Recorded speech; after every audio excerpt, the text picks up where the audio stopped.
ஸ்தோத்திரம். ஐயா சொன்னாரு, எங்க 7 பேரையும் பார்த்துட்டு எனக்கு இவங்கெல்லாம் உட்காந்துருக்கிறது பார்த்தா லப் தப்புன்னு இருக்கேன்னாரு. ஆனால் நான் உட்காந்துருக்க இடம் இந்த சைட் பாஸ்டராமா அந்த சைட் பிரின்ஸ் சொன்னாங்க. அப்போ எனக்கு எப்படி இருக்கும்ன்றதை நீங்க யோசிக்கணும். அதனால இப்போ எனக்கு கொடுத்துருக்க ஒரு வசனம் என்னன்னா, தாகமா இருக்கிறேன். தாகம் ஒரே ஒரு வேர்டுங்க. எல்லாருக்கும் இந்த மாதிரி இருக்கிறதுனா இந்த தாகம்ன்ற ஒரு வார்த்தையில பிரசங்க எடுக்கிறது ரொம்ப கஷ்டமா இருக்கும்னு நான் யோசித்தேன். கஷ்டமா தான் இருக்கு. பெரிய அந்த 40 days கர்த்தர் என்னை இங்கே சர்ச்சுக்கு பார்த்து கிருபை செய்தார். அதுக்காக ஸ்தோத்திரம். பாஸ்டர் ஒரு நாள் இந்த 7 வார்த்தை குறித்து பேசணும் அப்படின்னு சொல்லும்போது நான் மனசுல நினைச்சேன், நம்ம இந்த சர்ச்சில் 1st, 5th, 7th இந்த வார்த்தை மட்டும்தான் நம்ம பேசல அப்படின்னு நினைச்சேன். ஆனா கர்த்தருடைய சித்தம் என்னமோ தெரியல. ஐயா வரும்போது நான் சர்ச்சு முடிச்சு வெளியே வரும்போது, அம்மா நீங்க 5வது வார்த்தை பேசுறீங்களா அப்படின்னு கேட்டாரு.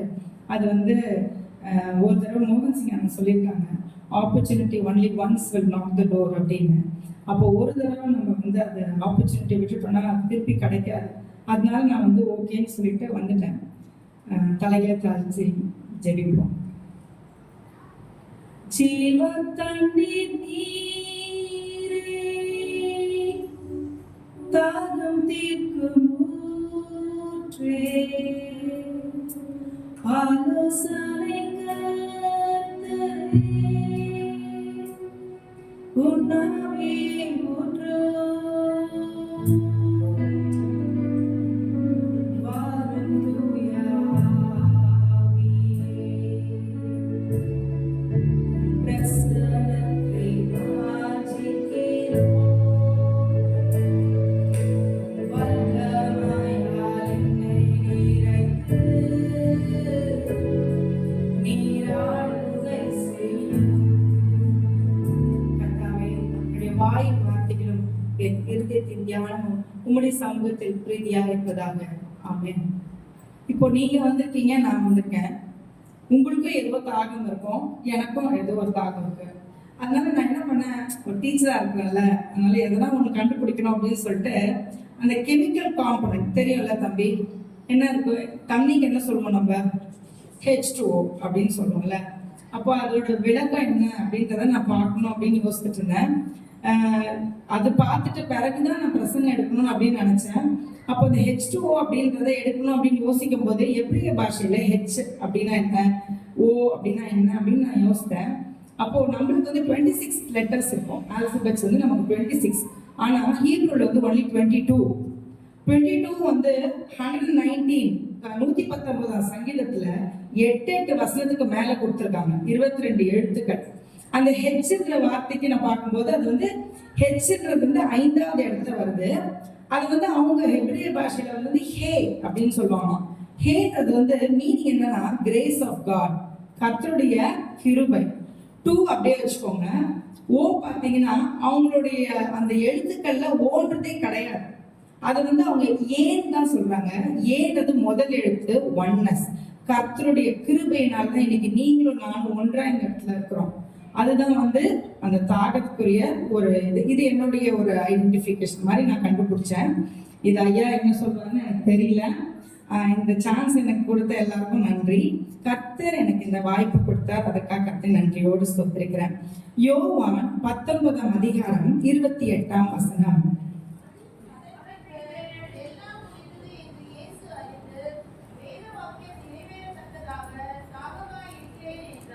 தாகம் அப்படின்னா தர்ஸ்டி, இங்கிலீஷ்ல எல்லாருக்கும் தெரியும். எபிரேய பாஷையில அது என்னன்னா இட்சாமா அப்படின்னு சொல்லுவாங்க. கிரேக்க பாஷையில டிப்சாவோ அப்படின்னு சொல்றாங்க. தாகத்தோட 2 மீனிங் இட்சாமா டிப்சாவோ அப்படின்ற வார்த்தை சொல்றாங்க. இந்த ஆண்டவருக்குரிய தாகம் 2 விதமான தாகம். அவர் ஹியூமன் பீயிங்காக தான் இருந்தார், மனுஷனா இருந்தார். அப்போ அவருக்கு தாகம் ஏற்பட்டிருக்கும். அது சரீர பிரகாரமான தாகம். ஆனா ஆவிக்குரிய தாகம் ஆண்டவருக்கு இருந்துச்சு. நான் நம்மளுடைய பாடியில 60% ஆஃப் வாட்டர் இருக்கணும். இந்த நிலத்தை இந்த பூமியை உருவாக்கின ஆண்டவர் 71% தண்ணியில தான் வச்சிருக்காரு. 29% தான் லேண்ட்.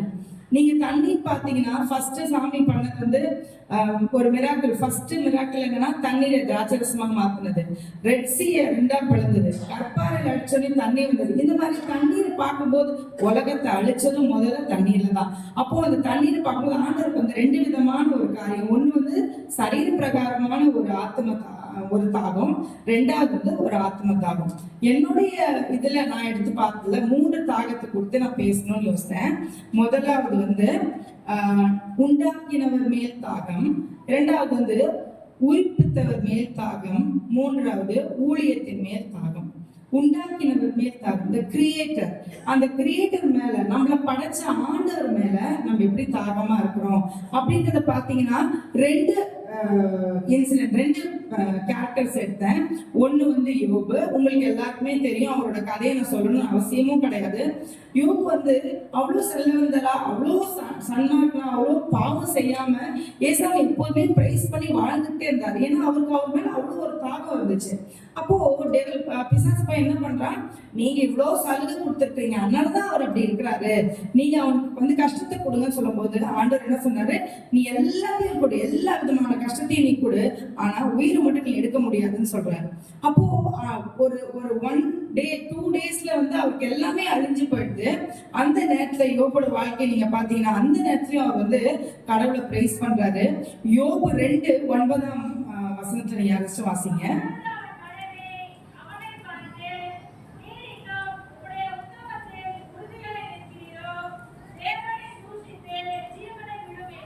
வைஃப் வந்து தேவனை தூஷித்து ஜீவனை விடும் அப்படின்னு சொல்றாரு. அப்போ கூட அவருக்கு மேல இருந்த ஏசாமி மேல இருந்த தாகம், ஏசாமி மேல இருந்த அந்த அஃபெக்ஷன், அது என்ன சொல்றாரு 2:10 பாத்தீங்கன்னா, நீ பைத்தியக்காரியை போல் பேசுகிறது போல் பேசுகிறார், தேவன் கையில் நன்மை பெற்ற நாம் தீமையே அனுபவிக்க கூடாது. அப்ப நம்ம வந்து ஏசாமி கிட்ட எப்போதுமே நன்மை தான் வாங்குவியா, தீமை வாங்க மாட்டியா அப்படின்னு சொல்லி அவங்க ஒய்ஃப் கிட்ட சொல்றாரு. அப்போ இதுல இருந்து நமக்கு எனக்கு என்ன, நான் என்ன புரிஞ்சுக்கிட்டேன்னா, ஆண்டவர் மேல அவருக்கு எவ்வளவு ஒரு தாகம் வச்சிருந்தாரு அப்படின்றதுதான் நான் புரிஞ்சுக்கிட்டேன். ரெண்டாவது பாத்தீங்கன்னா தானியேல் 6ஆம் அதிகாரம் 16ஆம் வசனம் எடுத்தவங்க வாசிங்க. தானியேல் 6:16.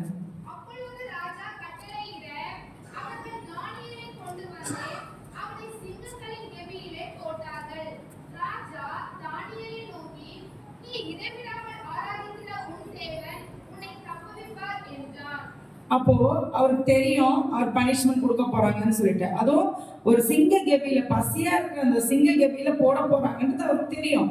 ஆனாலும் அவர் ஏசாமி மேல இருந்த ஒரு அன்புனாலையும் தாகத்தினாலையும் என்ன பண்ணாரு, 3 வேளை ஜெபிச்சாரு. அப்போ கடைசியில தானியேல் 6:23 பாத்தீங்கன்னா, அப்போ அவருக்கு ஒரு சேதமும் காணப்படல. அவரை போய் அங்க போட்டுட்டாங்க, கெபியில போட்டாங்க. ஆனாலும் அவருக்கு ஒரு சேதமும் அவர் காணப்படவில்லை. ராஜா என்ன சொல்றாருன்னா, அவர் தான் ஜீவனுள்ள தேவன், அதாவது ராஜாவே டெஸ்டிமனி சொல்ற மாதிரி ஆண்டவர் வந்து கிருபை செய்தார். அப்போ தானியேலுக்கு எவ்வளவு ஒரு ஆசை நம்ம ஆண்டவர் மேல, அப்போ கிரியேட்டர் மேல ஒரு தாகம் இருந்துச்சு. அப்போ உண்டாக்கினவர் மேல் தாகம். ரெண்டாவது வந்து உயிர்ப்பித்தவர் மேல் தாகம். உயிர்ப்பித்ததை வந்து ரட்சிப்புன்னு எடுத்துக்கலாம், ரட்சிக்கப்படுறதோட தாகம். முதல் நான் பார்க்கறது வந்து சமாரிய ஸ்திரியை தான் நான் எடுத்தேன். அவங்க பாவ வாழ்க்கையில இருக்கும் போது அவங்களை ரட்சிக்கிறாரு. இந்த சமாரிய பெண் வந்து ஒரே ஒரு சாப்டர்ல தான் பைபிள்லயே இருக்கு, யோவான் 4ஆம் அதிகாரம். அவங்களை பத்தி வேற எங்கேயுமே சொல்ல, அவங்களுக்கு பேரும் கிடையாது. சமாரியா ஊருக்கு வச்சுதான் அவங்களுக்கு பேர் சொல்லியிருக்கிறாங்க. இந்த யூதர் வந்து இந்த சமாரியா அந்த மக்களே பிடிக்காது. அது ஏன் தெரியுமா, இந்த சமாரியான்ற ஊர் வந்து யூதேயாவுக்கும் கலிலியாவுக்கும் நடுவுல இருக்கிற சீகேம் அப்படின்ற ஊருக்கு பக்கத்துல இருக்கு. சாலமோன் ராஜா வாழ்ந்த காலத்துல அவரோட மகன் ரெகோபயன் காலத்துல இஸ்ரவேல் வந்து 2ஆ பிரிச்சாங்க, தென்பகுதி வடபகுதின்னு சொல்லிட்டு. அப்போ அந்த தென்பகுதியில யூதான் பேர் வச்சாங்க, வடபகுதிக்கு இஸ்ரேல் பேர் வச்சாங்க. எபிரியான் வடபகுதியே ராஜாவாக இருந்தார். எபிரியான்ற ஒரு ராஜா வந்து வடபகுதிக்கு ராஜாவா இருந்தாரு. உம்ரி அப்படின்ற ஒரு ராஜா வந்து அங்க என்ன பண்ணாரா, சமரியான்ற மலையை போய் அந்த ஒரு பட்டணம், அதை போய் 2 வெள்ளி காசுக்கு அவர் வாங்கினார். அந்த மலையை வாங்கி அங்க என்ன பண்ணாரா, கிமு 722 ஒரு வார் வந்துச்சு. இதெல்லாம் வந்து கூகுளோட இதுதான். அங்க வந்து ஒரு சண்டை வரும்போது ஜனங்களை காப்பாத்துறதுக்காக அந்த சமாரியா மலையில அமுச்சு விட்டுட்டாங்க. அது வந்து வேறு ஜாதி, எல்லா ஜாதியும் கலந்து போய் இருக்கிறாங்க. அங்க என்ன பண்ணிட்டாங்க, ஒருத்தருக்கு ஒருத்தர் விவாகம் பண்ணாங்க, யூதர்களையும் சேர்ந்து. அப்போதான் யூதர்கள் வந்து வந்து இவங்க கடவுளுக்கு கீழ்ப்படியாம இந்த மாதிரி பண்ணிட்டாங்களேன்னு சொல்லிட்டு தான் அவங்க வெறுக்க ஆரம்பிச்சாங்க. அதனாலதான் யூதர்களுக்கு வந்து சமாரியாவை வந்து பிடிக்காது. அதனால என்ன பண்ணுவாங்க, ஊரை சுத்தி சுத்தி வருவாங்க. ஆனா அந்த சமாரியாவுக்கு தான் நம்ம ஆண்டவராக இயேசு கிறிஸ்து போனாரு. அங்க வந்து ஒரு கிணத்து பக்கத்துல உட்கார்ந்து இருந்தாரு. அந்த சமாரிய ஸ்திரீ 12 மணிக்கு வராங்க. ஏன்னா அவங்க வந்து பாவத்தை செய்தவங்க, அவங்க யாரும் அவங்க பார்க்காத நேரத்துல போய் தண்ணி எடுத்துட்டு வரணும் அப்படின்னு சொல்லிட்டு அவங்க 12 மணிக்கு போறாங்க. இவர் அவங்க கிட்ட தண்ணி கேட்கிறாரு. அப்ப அவர் என்ன, அவங்க தோரணையை பார்த்துட்டு சமாரிய ஸ்திரீ என்ன சொன்னாங்கன்னா, நீங்க யூதர் மாதிரி தெரியுது, நீங்க என்கிட்ட தண்ணி வாங்கி குடிக்க போறீங்களே அப்படின்னு கேட்கும்போது அவர் சொன்னாரா, நீ என்கிட்ட வா, நான் உனக்கு ஜீவ தண்ணீரே கொடுக்குறேன். ஜீவ தண்ணீரை குடிக்கிற ஒருத்தருக்குமே வந்து தாகம் எடுக்காது, இந்த தண்ணியை குடிக்கிற எல்லாருக்குமே தாகம் எடுக்கும் அப்படின்னு சொல்லும்போது, அந்த காலத்துல எப்படின்னா இந்த மாதிரி பேசும்போது அவங்களுடைய கணவரும் பக்கத்துல இருக்கணுமா. அப்போ இவர் வந்து யதார்த்தமா அவனுடைய கணவர் எங்கன்னு அவர் இல்ல அப்படின்றாங்க. அப்போ இவர் சொல்றாரு, நீ சொல்றது கரெக்ட் தான், உனக்கு புருஷர் இல்ல 5வது அப்படின்ற போது, நீ என்ன ஒரு ப்ராஃபிட் மாதிரி, ஒரு தீர்க்கதரிசி மாதிரி வந்து நீ என்கிட்ட பேசுறியே அப்படின்னு சொல்லி she accepted. அவங்க வந்து அவங்களோட பாவத்தை ஒத்துக்கிட்டாங்க.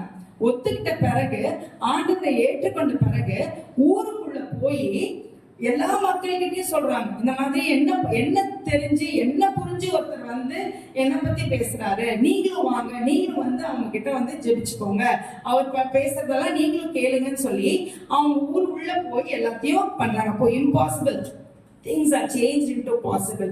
அப்போ சமாரியா ஸ்திரீயை வந்து அவர் உயிர்ப்பித்த தேவன். அப்போ ரெண்டாவது ஃபர்ஸ்ட் உண்டாக்கினவர் மேல் தாகம், ரெண்டாவது உயிர்ப்பித்தவர் மேல் தாகம். இந்த ரெண்டாவது உயிர்ப்பித்தவர் மேல் தாகம் பார்க்கும்போது நம்ம சகையோ தான் பார்த்தேன். அவர் வந்து இயேசுவை மேல இருந்த ஒரு தாகத்துல என்ன பண்ணாரு, அந்த காட்டுத்தீ மரத்து மேல ரொம்ப குள்ளமா இருப்பாரு அவரு. அதனால காட்டுத்தீ மரத்து மேல ஏறி அவரை பார்க்கணும்னு நினைக்கும் போது, நீ இன்னைக்கு வா, நம்ம வீட்டுல தங்குறேன் அப்படின்னு ஏசப்பா சொன்னோடனே அவருக்கு வந்து என்ன பண்றதுன்னு தெரியல. அவரா என்ன பண்ணாரா, நாலு தனியா திருப்பி கொடுக்குறோம். அதுல கூட நான் ஒண்ணு எடுத்தேன், தாகம். தானா இங்கிலீஷ்ல கிவ் அப்படின்னு அர்த்தம், கம்னா கம்மா வச்சுக்கலாம். அப்போ தாகம்னா he ran, அவர் ஓடி போய் 4 தனியா அவரோட வாங்கின அந்த வட்டி கடை எல்லாத்தையும் 4 தனியா திருப்பி கொடுத்துட்டு ஏசப்பா கிட்ட வந்தாங்க. அப்போ அவருக்கு எவ்வளவு ஒரு தாகம் ஆண்டவர் மேல இருந்துச்சுன்னா அவர் வந்திருப்பாரு. அப்போ அவரையும் ரட்சிக்கிறதுக்கு ஏசப்பா வந்து இது ரட்சிக்க வந்தாரு.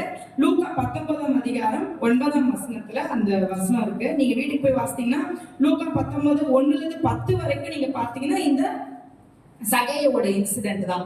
அப்போ உயிர்ப்பித்தவர் மேல் தாகத்துல வந்து சமாரிய ஸ்திரீயையும் நம்ம குல சகையும் அவங்களையும் தான் நம்ம பாக்குறோம். லாஸ்ட் வந்து ஊழியத்தின் தாகம். எனக்கு வந்து அந்த ஊழியத்தின் தாகத்துல என்ன எடுக்கிறதுனே தெரியல. அப்பதான் நான் யோசித்தேன், ஏசப்பா எனக்கு ஒண்ணுமே தெரியலையே அப்படின்னு சொல்லும் போது, நீ சமாரிய ஸ்திரீயை பத்தி இந்த ஊழியத்துல பேசு அப்படின்ற மாதிரி எனக்கு ஒரு தாட் இருந்துச்சு. சமாரிய ஸ்திரீயை பத்தி அவங்க போய் அவங்க அக்செப்ட் பண்ணிட்டு ஏசப்பாவை பத்தி போய் அந்த ஊர்ல சொல்றதுனால, ஒரு சமாரிய ஸ்திரீனால அந்த ஊர் மக்களே வந்து ஏசப்பா கிட்ட வந்தாங்க. இன்னைக்கு நீயும் நானும் இங்க இருக்கிறோமே, நாகைக்கு திருச்சபையில இருந்து எதனா ஒரு ஊழியத்தை செய்யறதுக்கு நமக்கு ஒரு தாகம் இருக்கணும்ல. நம்மளுடைய பிஷப் ஐயாவோட, நம்ம ஃபாதர் பிஷப்போட எண்ணம் வந்து 1 கோடி ஆத்மா 1 லட்சம் திருச்சபை. அதுக்கு நீங்களும் நானும் தயாரா இருக்கணும். அந்த வெளிப்படுத்தல் விசேஷம் 22:7 வந்து, இதோ நான் சீக்கிரமாய் வருகிறேன்னு சொல்றாரு. ஆண்டவருடைய தாகத்தை நம்ம தான் நிறைவேற்றணும். அப்ப 3 தாகம். 1 உண்டாக்கினவர் மேல் தாகம், 2வது உயிர்ப்பித்தவர் மேல் தாகம், 3வது ஊழியத்தின் மேல் தாகம். கர்த்தர் தாமே இந்த வசனங்களை ஆசீர்வதிப்பாராக. ஆமென். Hallelujah.